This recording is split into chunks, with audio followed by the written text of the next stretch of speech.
It's happy time, people. When you hear that theme, it must be time for Yay or Nay. Well, here's an ironic tale. Saudi Arabia, which doesn't have the best record regarding human rights, would like to run the Human Rights Council at the United Nations.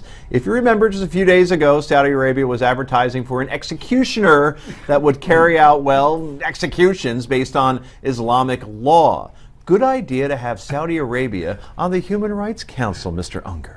You can't write this stuff. We actually just did. Well, I mean, you couldn't make it up. It's unbelievable. Not even really on is. it. They want to head the whole thing. I know. You got to love that. Nah, I'm thinking maybe it's not the best idea, but I really give them points for some great comedy work. That's a very good point. You've driven on Saudi Arabia before, haven't you? Oh, no, you can't. I forgot. Why can't? Oh, that's right. That's right. I'm a woman. Can't do much there. Yeah. The arrogance. Like, do they not know that they're violating human rights? I mean, it is just beyond my comprehension that they would want that position, that they would truly believe that it's an appropriate thing. It's just unbelievable. I really thought, and you always make this joke, like, is that in The Onion? I really thought it was The Onion. I had to double check and find another source before I pitched this to the executive producer. Right. I guess nay, because they should not be the poster country for human rights, so they can't possibly.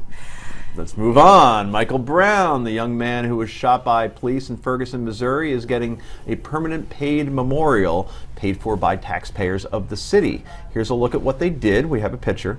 Should the city have paid for a Michael Brown memorial, given all the evidence that was presented to that grand jury that ultimately decided not to move ahead?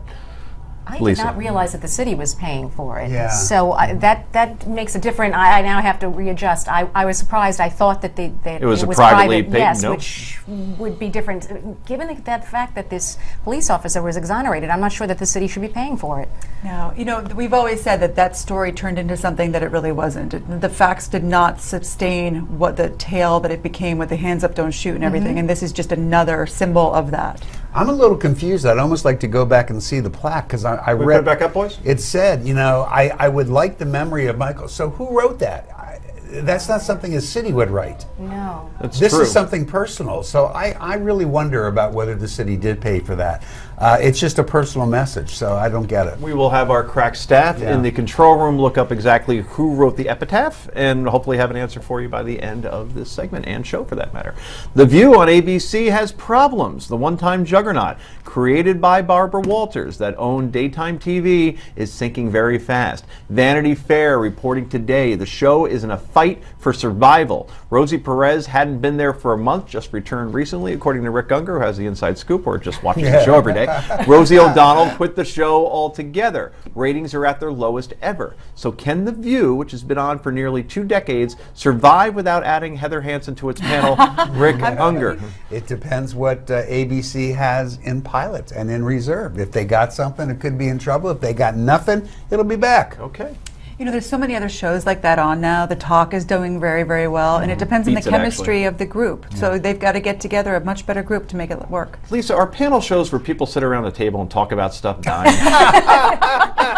Do you know something? I don't think so. I don't think something you want to tell us at this time before the holiday weekend? Moving on, we have been talking a lot about age lately, and 37-year-old actress Maggie Gyllenhaal was turned down to play the role of a girlfriend to a 55-year-old man. Why? Because producers said she was too old.